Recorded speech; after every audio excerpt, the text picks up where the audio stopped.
So hello everybody, नमस्कार। कैसे हैं आप सब? आई होप सब ठीक होंगे। कुछ दिन पहले ही अवार्ड मिला पद्मश्री का ट्राइबल वुमेन तुलसी गौड़ा उनका नाम, एनवायरमेंटलिस्ट बाय हार्ट। और उन्होंने बहुत सारे ऐसे काम किए जो कि किसी भी ट्राइबल कम्युनिटी को प्राउड फील करा सकती है। She received the award from the president barefooted, नंगे पैर, अपने ट्रेडिशनल ड्रेस में उन्होंने वो अवार्ड लिया। ट्राइब बहुत बेहतर रूप से अपने इर्द गिर्द के एनवायरनमेंट को समझ सकता है। इसका लोहा मनवाया बड़े बड़े साइंटिस्ट उनके इस ज्ञान को, वैसे फॉर्मल एजुकेशन उनका कुछ नहीं हुआ, लेकिन उनके इस ज्ञान को हैरत से देखते हैं कि she knew so much about this environment and the trees and all the things are related to nature.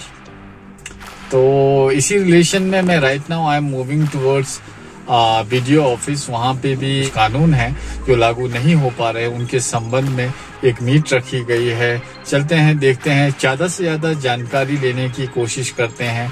Panchayat extension to scheduled area act 1996 PESA, ये एक्ट प्रोवाइड किया गया हमें सेंटर द्वारा। तो स्टेट ने भी इसके रूल्स फॉर्म किए। आइए जानने की कोशिश करते हैं कि क्या क्या इम्प्लीमेंटेशन प्रोसेस में दिक्कतें आ रही हैं, साथ ही साथ थोड़ी सी इसकी उपयोगिता भी जान लेते हैं। हमारे यहाँ पे प्रचार क्या है? हिमाचल प्रदेश में कहीं भी जा रहे हैं हम, कई पंचायतों में हम जा रहे हैं, तो प्रचार क्या है? प्रचार है कि हिमाचल प्रदेश में कानून लागू नहीं है। इस कानून को लागू करने के लिए कोई अलग से नोटिफिकेशन नहीं आना है। हिमाचल ये कानून सेंट्रल गवर्नमेंट ने लागू कर दिया। आज 25 साल उसके दिसंबर में हो जाने हैं। रूल हिमाचल गवर्नमेंट ने बना दिए, लेकिन पंचायतें अपने एरिया में रिसोर्स प्लानिंग और मैनेजमेंट कमेटी नहीं बना रही हैं। अब इसके लिए कोई नोटिफिकेशन नहीं आएगा कहीं से। रूल बोलता है बनाओ, तो पंचायतों को ये इमीडिएटली बनानी चाहिए। जब इमीडिएटली बना देंगे ये कमेटियां, सरकार ये नहीं बोल सकती इलीगल है, क्योंकि कानून के अनुरूप बनी है कमेटी। तो हमारा ये सीधा सुझाव है कि पीसा का जो एरिया है, किन्नौर है, लाहौल स्पीति है, पांगी भरमौर का एरिया है, यहाँ पे पंचायतें इस कमेटियों को सबसे पहले बनाएं, ताकि जो पीसा की मूल रूप में मूल भावना क्या है, कल्चरल, उसके ट्रेडिशनल उसकी बात कर रहा है, वो उसके रिसोर्स मैनेजमेंट की बात कर रहा है, वो उसमें जो माइनर मिनरल्स की बात कर रहा है, लघु वन उपज की बात कर रहा है, इन सारी चीजों के ऊपर वो अपनी एक समझ बनाए और आगे बढ़े। ये पंचायत में तय करना चाहिए। सो पीसा एक्ट 1996, तो क्या क्या चीजें हैं? देखिए, मन में सवाल आजमा बहुत ज़्यादा लाजमी है कि यार पीसा एक्ट इतना इम्पोर्टेंट क्यों है। अब देखिए, बात समझने की कोशिश कीजिए। जब लघु उत्पाद, वन उत्पाद की हम बात करेंगे तो चिलगोजा का एग्जाम्पल ही, किशोर चिलगोजा, वही सब चीज़ों को क्लियर कर देगा। देखिए, चिलगोजा हम बेच नहीं सकते हैं, हमें किसी तरीके की स्टेट की परमिशन चाहिए होती है। अब उसी का एग्जाम्पल ले लीजिए, मिनरल से रिलेटेड रेत के खदान ले लीजिए, उसी का एग्जाम्पल ले लीजिए। अब एलिनेशन ऑफ ट्राइबल प्रॉपर्टी का ले लीजिए, या कंपनीज का हाइडल प्रोजेक्ट के परमिशन। यहाँ पे बात हो रही है प्रबंधन और स्वामित्व की, कंप्लीट प्रबंधन और कंप्लीट स्वामित्व की। पीसा कानून 1996 में भूरिया कमेटी की सिफारिश के आधार पर बनाया गया, और 96 में कानून बनने के बाद उसमें केंद्र ने निर्देश दिया राज्यों को कि अपने यहाँ राज्यों में उसको लागू करने के लिए नियम बनाए। लेकिन 25 साल बाद बहुत सारे राज्य हैं जिन्होंने अभी अपने नियम नहीं बनाए, और पेशा कानून में जो आदिवासियों को अधिकार दिया गया, उसमें उनको 10 अधिकार दिया गया है। एक अधिकार तो है कि गांव सभा अपने गांव में सामाजिक जो विवाद होते हैं, उनके आपसी विवाद, उस आपसी विवाद का निपटारा गांव सभा करेगी, जिसमें 2 या 2 साल से कम की सजा है। दूसरा अधिकार उनको मिला है कि अपने गांव में शराब का नियंत्रण करें, कि उनको शराब अपने गांव में लोगों को पीने देना है कि नहीं पीने देना है, उनके गांव में शराब बिकेगी कि नहीं बिकेगी, शराब की दुकान बंद करानी है कि खोलनी है, ये अधिकार गांव सभा को। उसमें तीसरा अधिकार दिया गया है पेशा कानून में कि ग्राम सभा की जमीन अगर किसी गैर आदिवासी ने ले लिया है तो वह उसको वापस ले सकते हैं। चौथा कानून है उनको भूमि अधिग्रहण के संदर्भ में, कि जो गांव के अंदर उनकी प्राकृतिक संपदा है, उस प्राकृतिक संपदा पर पूरा नियंत्रण गांव सभा का है। और किसी को अगर जमीन उनकी अधिग्रहण करना है, वो सरकार हो या प्राइवेट कंपनी हो, तो गांव सभा की अनुमति लेनी पड़ेगी। और गांव सभा अगर अनुमति देती है तभी वो जमीन उसकी ले सकते हैं, अन्यथा गांव सभा की जमीन वो पेशा क्षेत्र में जो गांव है उनकी जमीन वो नहीं ले सकते।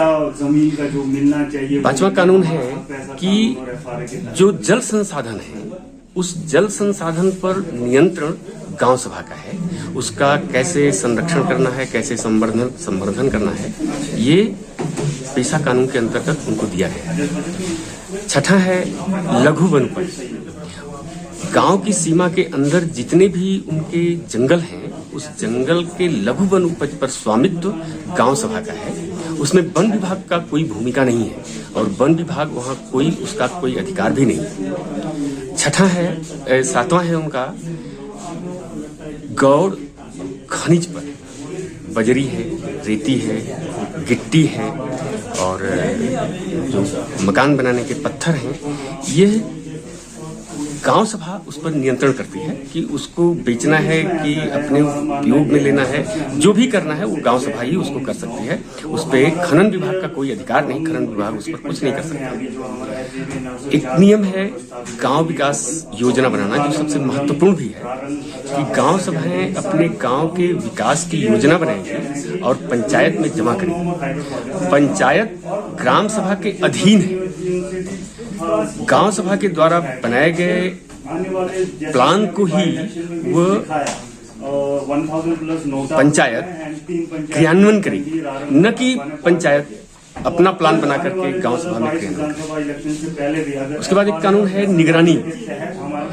जो सामाजिक संस्थाएं या गैर सामाजिक संस्थाएं गांव में, जैसे स्कूल है, गैर सामाजिक संस्थाएं आकर के कुछ काम कर रही हैं, आंगनवाड़ी है, उसकी निगरानी करने का अधिकार गांव सभा। कर्ज के लेन देन पर भी है। कोई भी कंपनी या बैंक गांव सभा में कोई किसी गांव में जा करके अगर कर्ज दे रहा है तो गांव सभा की अनुमति के बगैर वो कोई भी कर्ज का लेन देन नहीं कर सकता है। कोई सरकारी बैंक हो या गैर सरकारी बैंक हो, और फिर उनकी अनुमति के बगैर, गांव सभा की अनुमति के बगैर किसी को नोटिस जारी नहीं कर सकता, किसी को अरेस्ट नहीं कर सकता, किसी का भूमि का ये नीलामी नहीं कर सकता है। वो गांव सभा से उसको अनुमति लेनी पड़ेगी। और एक कानून है उसमें कि गांव में जो बाजार लगते हैं उस बाजार को नियंत्रित करने का वो अधिकार गांव सभा को है। तो ये जो 10 अधिकार हैं गांव सभा को मिले हुए, ये पेशा कानून के अंतर्गत है। अब बात करते हैं थोड़ी रुकावटों की। जिन रूल्स को बनाना चाहिए था, जिन रूल्स को पेशा कानून को मजबूत करना चाहिए था, कहीं ना कहीं वो लगते हैं कि वो रूल्स जो गवर्नमेंट द्वारा बनाए गए हैं, जो स्टेट गवर्नमेंट द्वारा बनाए गए हैं, वो पेशा कानून को कमजोर से करते दिखते हैं। इनके बारे में भी जानकारी का होना बहुत ज्यादा जरूरी है, तो प्लीज इसे भी सुनिए। वो राजस्थान सरकार हो, गुजरात सरकार हो या हिमाचल प्रदेश की सरकार हो, इसने पेशा कानून को कमजोर किया है, खास करके 3 मुद्दों पर। एक कानून जो है, नियम जो बना दिया कि गांव को क्या माना जाए। पेशा कानून में है कि गांव में जो छोटे छोटे फले हैं, वो 10 घर हैं, 5 घर हैं या 10-20 घर हैं या एक ही घर है, अगर वो स्वतंत्र रूप से है तो वो एक गांव सभा है। लेकिन जो नियम बने हैं राज्यों में, विभिन्न राज्यों में जो अब तक नियम बने, उसमें राजस्व गांव को गांव मान लिया। तो इसमें समस्या क्या हो रही है कि बड़े बड़े गांव होने से उसमें गांव सभाओं में लोग शामिल नहीं हो पा रहे। दूसरा काम क्या किया है कि पंचायत के जो सरपंच हैं उनको पदेन अध्यक्ष बना दिया है, जबकि पेशा कानून, जो मूल पेशा कानून है, उसमें गांव सभा अपने अध्यक्ष का चुनाव करेगी। तीसरा कानून जो उसने विशेष रूप से जो कमजोर किया है मूल पेशा कानून से नियम बना करके, वह है भूमि अधिग्रहण के मामले में। मूल पेशा कानून में है कि जिसको भी जमीन चाहिए वो परामर्श करेगा गांव सभा से। तो इन लोगों ने क्या कर, सरकार ने क्या मान लिया है कि परामर्श का मतलब अनुमति होगी। हिमाचल प्रदेश की सरकार ने क्या कर दिया है, उसमें अगर 2 बार गांव सभा ने अनुमति नहीं दिया तो तीसरी बार यहाँ डीसी उस गांव सभा की जमीन को ले लेगा, उसमें उनको फिर गांव सभा की कोई भूमिका उसमें नहीं रहेगी। इसी तरीके से लघु वन उपज के मामले में है कि उसमें वन विभाग के साथ मिल करके ये कमेटी बना करके उसमें लघु वन उपज का उपयोग करना चाहिए। लेकिन मूल पेशा कानून में है कि उसका स्वामित्व है उनको, उसमें वन विभाग का कोई कहीं जिक्र नहीं किया है कि वन विभाग भी ग्राम सभा में कोई भूमिका अदा करेगा। तो इस तरीके से कमजोर किया गया है पेशा कानून को। और अभी तो मध्य प्रदेश में एक एमएलए हैं जिन्होंने चैलेंज किया है कोर्ट में कि ये जो पेशा कानून है, इस पेशा कानून के अनुसार गांव में उनको अधिकार नहीं दिया जा रहा है। तो अभी कोर्ट ने स्वीकार कर लिया है, उनका याचिका स्वीकार कर लिया है। अब देखिए क्या फैसला होता है। तो जहां जहां नियम बन रहे हैं उन सब लोगों को चाहिए कि जो अनुरूप नहीं है मूल पेशा कानून के नियम राज्यों के, उसके खिलाफ इन लोगों को एक जनहित याचिका दायर करनी चाहिए। ये जब पेशा एक्ट में जो दिया है रूल 4 में, उसमें क्या बोला है? उसमें बोला है हिमाचल प्रदेश में एक कमेटी बनेगी पेशा के अंडर, जिसको बोलेंगे resource planning and management committee, जिसमें टोटल 6 मेंबर होंगे। प्रधान उसका जो है वो चेयरपर्सन रहेंगे उस कमेटी के, और 5 जो है वो नॉन इलेक्टेड मेंबर जो पीआरआई के रिप्रेजेंटेटिव नहीं होंगे, ग्राम सभा जिनको भेजेगी 5 वो लोग होंगे। तो ये 6 लोगों की एक कमेटी बनेगी। सबसे पहले बात, इस कमेटी का काम क्या है? इस कमेटी का काम है कि वहाँ के जो रिसोर्सेज हैं, वहाँ का जो मैनेजमेंट है, वो ग्राम सभा को ऑर्गेनाइज करवाना, ग्राम सभा से वो एक रिसोर्स प्लानिंग बनवाना, और उस रिसोर्स प्लानिंग को पंचायत के थ्रू जो है वो एग्जीक्यूट करवाने का काम है। और ग्राम सभा और पंचायत के बीच की मॉनिटरिंग कमेटी के रूप में भी काम करती है ये। अब इसमें रोल बड़े सिंपल हैं, रूल बड़ा सिंपल बोलता है। इसमें रूल क्या बोलता है? रूल ये बोलता है कि ये कमेटी का गठन कैसे होगा। तो गठन ग्राम सभा करेगी। गठन में 5 लोग ग्राम सभा ने चुन के भेजने हैं। इस कमेटी का सेक्रेटरी कौन होगा? रूल बोलता है इस कमेटी का सेक्रेटरी जो उस पंचायत का जो सेक्रेटरी है या वहां का जो पंचायत साइट है वो उसका सेक्रेटरी होगा।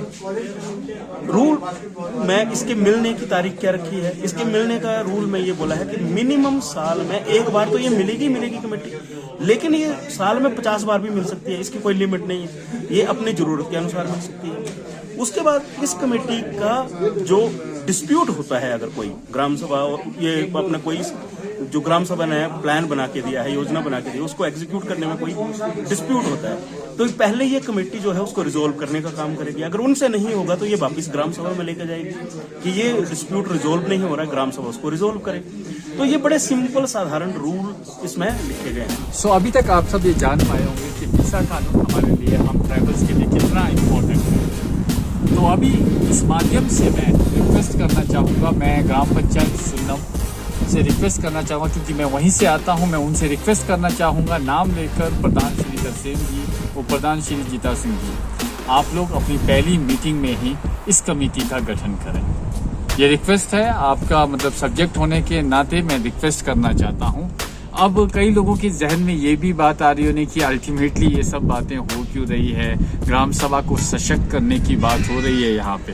वो कहा जाता है ना लोकसभा ना राज्यसभा, सबसे ऊपर ग्राम सभा, बात उसी की हो रही है। सशक्त करेंगे तभी ही ग्रास रूट लेवल से डेमोक्रेसी जो है अच्छी तरीके से पनपना शुरू होगा। And most importantly we are tribal, we have to remember that. And yes, one more thing, please do subscribe it, please do share it, please do comment. It's important. Being a tribal, हम सबको contribute करना है। नमस्कार।